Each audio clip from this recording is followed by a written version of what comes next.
Hey guys, it's J19 brought to you in our video, and today, as you guys can see in the title card, we are going to talk about Final Fantasy VII Crisis Core Reunion, or as it's really called, Crisis Core Final Fantasy VII Reunion.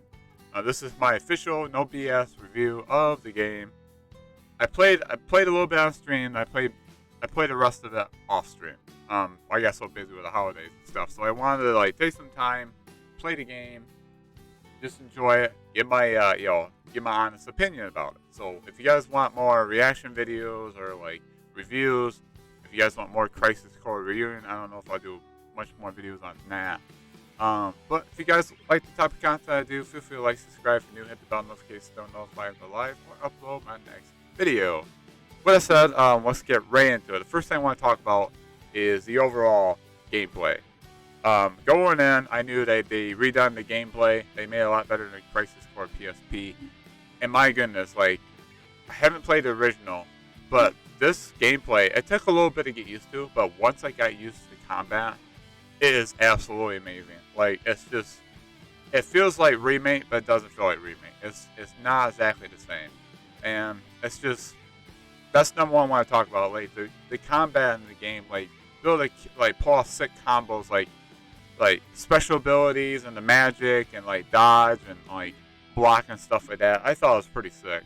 Another thing I really like about the gameplay too is just being able to do side missions. I think the side missions were fun. They were repetitive. You go to the same areas. You talk about you get an email. You talk to people. They say, hey, we got some issues here. Would you like to help us out? And they give you a mission. So of course you go to the save point. Pick out missions. They got different they got 10 sections for missions. Each one does different things. You gotta take on soldiers, equipment, all that stuff, monsters and whatnot like that. But the repetitiveness of it is you basically find some treasure chests, and a lot of them are early on they're the same thing. You get a potion, you get high potion, you get X potion, but you do end up getting higher rewards. You get Phoenix Downs, which are rare in this game. You don't get Phoenix Down like a regular Final Fantasy game. Because you play as Zack. You play just as Zack. You control just him. It's just his story. So you don't have a traditional Phoenix Down where you sit there and use it and revive on somebody. It basically is an auto life. It's an auto life function, which I appreciate that. It makes the gameplay a lot fun. So the missions were tedious a little bit at first, but it was fun. The first night, man, I spent over an hour doing missions, and as you do that, Zack gets stronger. You get better with the combat. You get better stuff, and that's what I like about the missions. Even though they are repetitive, they were fun. They load up instantly, pretty much. You go right in there, you do your thing, and get right out of there, and I thought that was really fun. The material system's still in this. Super sick. Final Fantasy VII, all their games with material system. It's great. It's fantastic. Another gameplay footage, gameplay part I like is just being able to wander around. I was able to run around Shinra HQ a little bit and go Sector 8, go visit Aerith, and do all kinds of stuff. There's points in this game where I tell you to say, hey, you won't be able to do this for a while. Are you sure about that? And you can be able to just or even got NPCs that hey, feel free to, roam about and do whatever you want until the next mission. So you can do whatever you want until you're ready, and you just go forth with the missions, right? Let's talk about the characters. Let's talk about the characters and stuff like that. I thought everybody being voice acted was awesome. It gave me that impression of remake. Not quite, the NPCs don't talk on their own. You do have to talk to them. And some of them talk, some don't. Depends if you got an icon over them. It's a PSP, PS2 era game. So you gotta wait till the icon pops up and you hit the button to talk to them. I will say this though, a lot of the dialogue, you can tell it's an old PSP, PS2 era. The dialogue's a little weird. They have different translations. They did fix a few things. So that wasn't a problem for me. I can see why a lot of people are kind of, they should have redone this. It's not a remake. It's a high-end remaster. And I thought the characters, the NPCs were fine. A lot of them had some characterization. I loved different soldiers, the different Shinra grunts. Um, and that's not even talking about the main characters like Angeo, Sephiroth, Genesis, Zack, Cloud, Aerith, you name it. Like Lazar. Like just talking to those people, like you could tell like each one's got their own characterization. I'm so used to those characters in remake, like Sephiroth here. Like I am so like still shocked that hearing him talk like a normal human, and not like some guy with like he's you know what we call it, like I forgot the phrase, but he's always giving Cloud like cryptic messages and like not making fun, but like I forgot that term.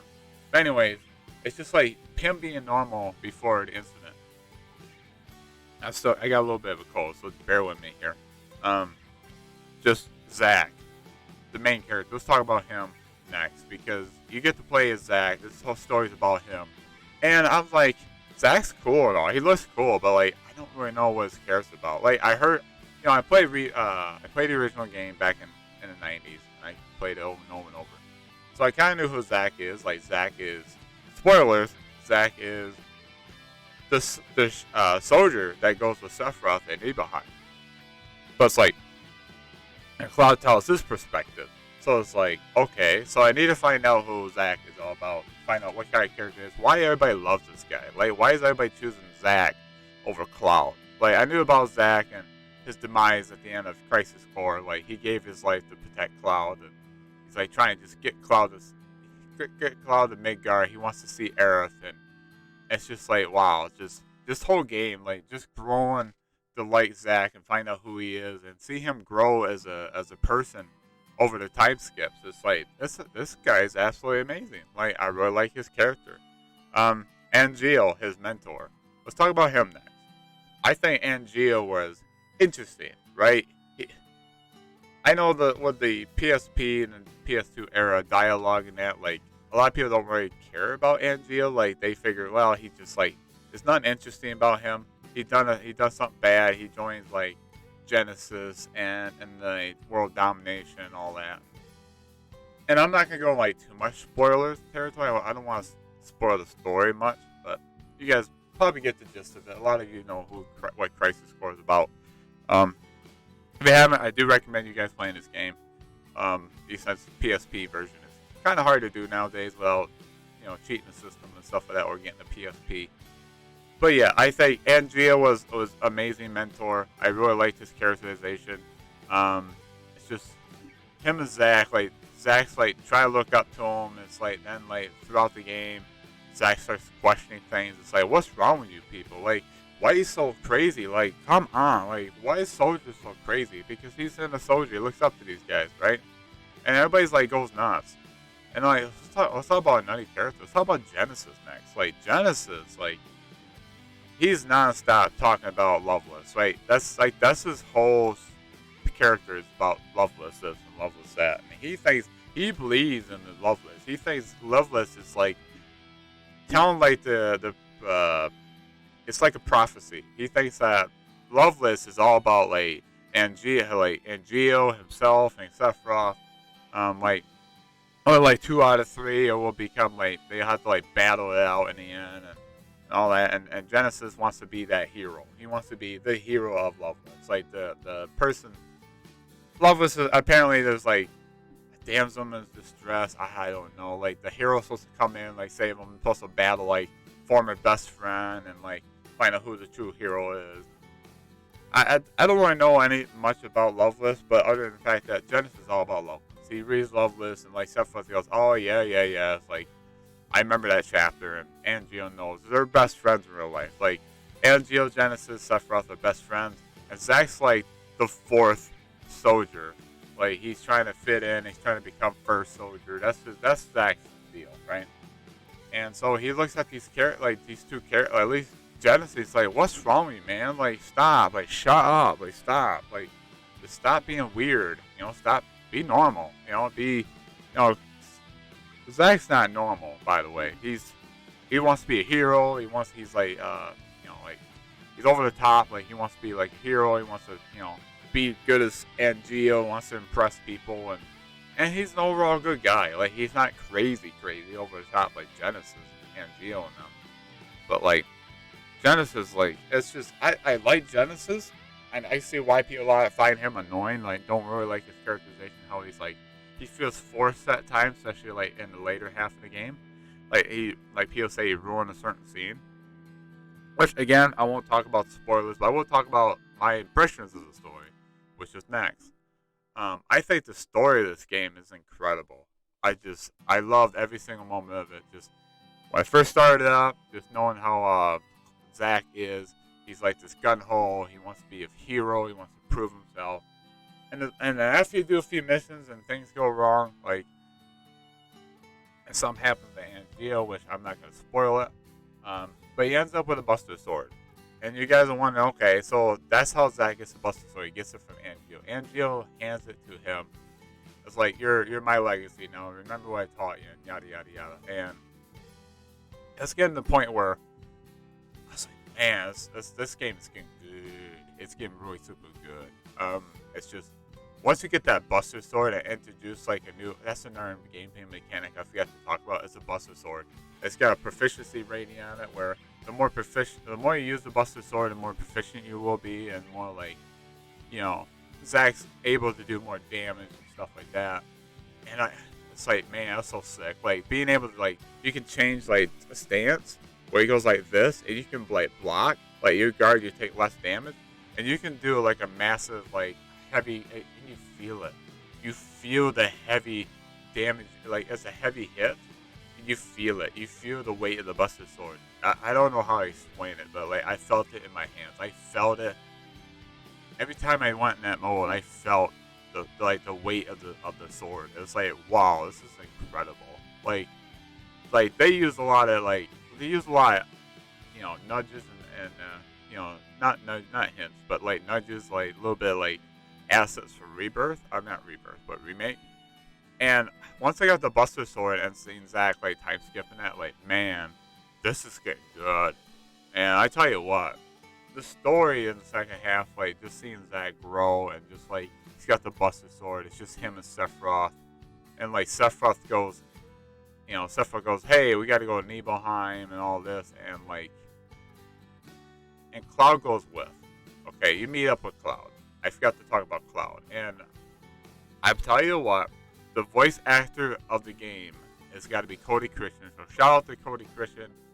You know who you are. You are the Cloud voice actor. Like, you nailed the head. You nailed that character 1000%. Because every time you hear Cloud talk, you can hear Cody Christian, like, he's giving it all. He's giving, like, Cloud doesn't sound terrible like the PSP, PS2 era voices. Like, everybody from Remake is in this. They use new voice actors. A lot of people are not fans of, but I think they're great.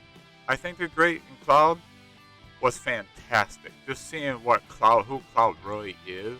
I'm not gonna go like and spoil the details, but man, just the second half of the story was like Zack and Cloud being involved in like the Nibelheim incident and just like seeing everything play out. And my goodness, like Junon Harbor, Gungaga, Nibelheim. I'm gonna say this right now. If you guys haven't watched my other video, my goodness, they blew my mind. Like the way they look visually. I said this. I was like, whoa! It's like this looks like Rebirth assets. Like they made this game to put stuff in Rebirth. Like, or this is from Rebirth. It looks so good. I was like mind blown, man. I was like, holy crap! This game is unbelievably good. The soundtrack. The soundtrack to go with the story at times is like, man, it's like hard rock. It's like it hits it hard. And just like the new voice actors, the visualization of this game, like just I seen the comparisons between this and PSP version. Like it's no brainer. This is definitely way better. And just like the menus here on the corner screen there with me playing it, like you can see like remake assets and stuff like that, other menus and stuff. I was like, man, this game looks fantastic. At times, like the SMVs and stuff like that, you can tell that they updated those a little, but they didn't change them, right? So when it cuts to that, it's like, whoa, this is like totally different from the in-game visual. But man, I'm just blown away by this game. This game is definitely better than I thought. I was going in with a kind of mid-tier expectation. Like I said, this is Final Fantasy VII. This is about Zack. Want to learn about him. So it's like, I'm just gonna. I know this. I heard people say the first half of the story is not that good. The second half is really good, and the combat and stuff like that. It's like the combat changed. It's like, man, this game blew past my expectations. And you know what it got me? It got me excited to go back and play Final Fantasy VII again. It got me want to go back and play a remake, because Rebirth is out in about a year or so. Like, they're setting us up to get ready to understand who Zack is, what his character's about, how everything transpired, and be ready for Rebirth, because he's going to play a major role. Everybody knows by now that Zack, he lives in Remake. At the end of Remake, they showed him surviving the ending instead of being killed off. It's got Cloud almost to Midgar already, and intermission DLC ending shows Zack at Sector 5 Church, and he's like ready to go in there and say hi to Aerith, like he hasn't seen her in a while, and it's like, whoa, it's like, what's going to happen here? What's the mystery behind Zack? So that's why they had you understand who Zack is for new players. Overall, this game is something else. Like, I really appreciate what this game was about, and what the old dialogue, the old dialogue are old, and like just, the voices are being like, they gotta stick to how the voices were back then. But I gotta tell you what, this is my final verdict. With everything I talked about today, is there a little nitpick? The only nitpick I have was there's the last dungeon. I think there's like a dungeon or two. It's kind of like a little bit but the last dungeon really got me kind of. It's like, come on, where's the final chest at? And I finally found it. But other than that, this game overall was great. I didn't really have too much issues with it. Once I got used to the combat, it was great. It was amazing. And just overall, guys, I got to give this game like a solid. With my expectations, and it's being exceedingly blown, my expectations for this game and my review for it is a 9 out of 10. 9 out of 10 for sure. Now, does it have things from PSP 15 years ago? Does it, the dialogue stuff? Absolutely. But I knew that going in. So with my review score, I rate this game of how like the gameplay is number 1, character and story and music is like number 3, number 4, number 5, and of course miscellaneous is like nitpicks and stuff like that. And I don't really have a whole lot of nitpicks. The lore in this game is amazing. So 9 out of 10. That's my review score for this game. It's great. Fantastic. I am so ready for Rebirth to find out what's going to happen to Zack and why he's going to be an important character in Rebirth. So with that said, hope you guys enjoyed this one. I know it's been kind of long, but hope you guys enjoyed this one. I do have another video I'll be working on tomorrow. It's going to be J19's Gaming Podcast. We're going to be talking about Final Fantasy 16, a little bit of Rebirth update from Yoshinari Kitase, the producer. It's not much going on there, but I'll cover that in my next video. With that said, hope you guys appreciate this. Let me know in the comments below what you guys think of Crisis Core Reunion. Are you guys planning on picking this up? I recommend it highly. If you play Remake, I recommend it highly. If you've played Crisis Core in the past, you want to give this a shot, I highly recommend it. If you're not into the new voice actors, you don't like you don't want to play this game, that's fine. You don't have to. Do you have to play this for Rebirth? You don't have to. You can go on to Rebirth after playing Remake and be fine. So, with that said, let me know in the comments below what you guys think. I'll have links in the description below for my Twitch, Twitter, and Discord. You guys know what to do. I appreciate you guys a ton.